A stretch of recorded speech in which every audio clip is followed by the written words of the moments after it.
Hey there, I'm Steve, and welcome to Jamson Entertainment. And welcome to the conversation. Just before we get started, there are many ways you can help. You can like and subscribe so you never miss a conversation. But most importantly, please share this video. Get the word out there as a community. We can talk about all the things that we love. Today on Throwback Thursday, we're looking at Rope, starring John Dahl, Farley Granger, Edith Evanson, Douglas Dick, Joan Chandler, Cedric Hardwick, Constance Collier, James Stewart, and Dick Hogan. So this is another murder mystery. However, instead of figuring out who the murderer is, the movie just starts out showing you who the murderers are. Yes, there's two murderers. You have Brandon and Philip, two friends who commit this murder for very sick reasons. And that reminds me, something I thought of after I completely edited and uploaded the last review. I would imagine that Hitchcock's movies, when they came out, would have been pretty controversial because they touched on what was considered then and can still be considered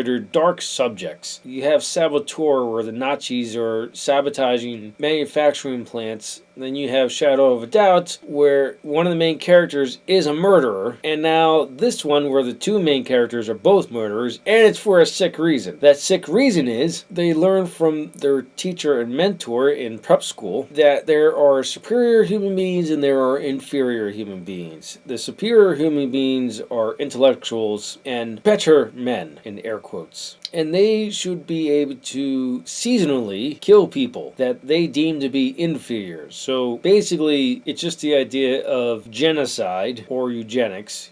Really, there's not too much of a difference between the two, or possibly even euthanasia. But they really just focus on the genocide and eugenics, or just murdering who they deem to be inferior for fun. Now that I'm thinking about it, I had never watched The Purge, but I'm wondering if this kinda is an inspiration for it. I don't know. Brandon is elated. He's able to fulfill this fantasy that he's had. And Philip is worried the entire time. So you have basically a normal human being and a psychopath. One other unique aspect of this movie is it's shot to appear to be one continual shot. I'll look it up and put it in post, but I think Alfred Hitchcock made this movie in that way on a dare. There are at least 3 other cuts, so he does break the one continual shot. The first one happens in the very beginning because it just shows the outside. Then it shows a window with curtains drawn. A man screams, the one who dies. The man's name is David. And then it cuts to the inside watching the murder happen. What makes this a murder mystery is shortly after the murder, the two host a party at their place. And among their guests is Rupert, played by James Stewart, their former teacher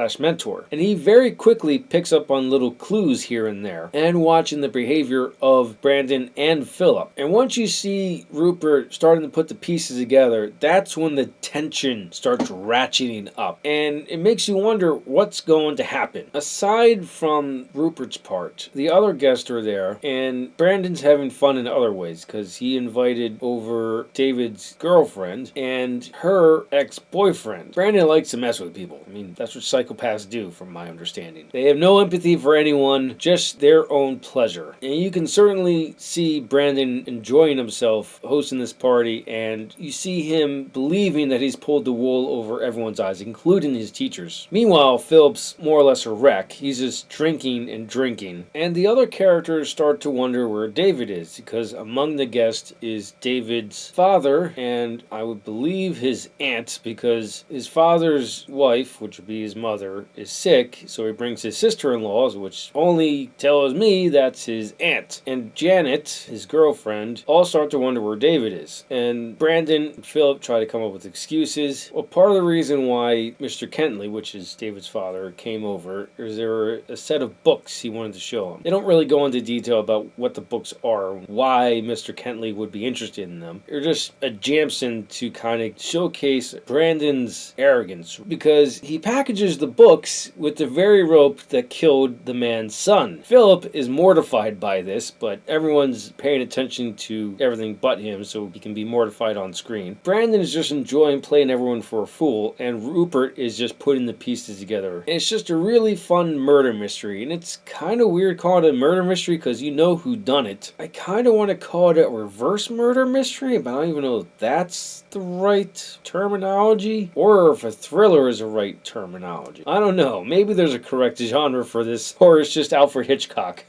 I do recommend you watch this movie, and I highly recommend you watch it on Blu-ray. Those are my thoughts on Rope. Let me know your thoughts in the comments below. Thank you for watching, and live your imagination.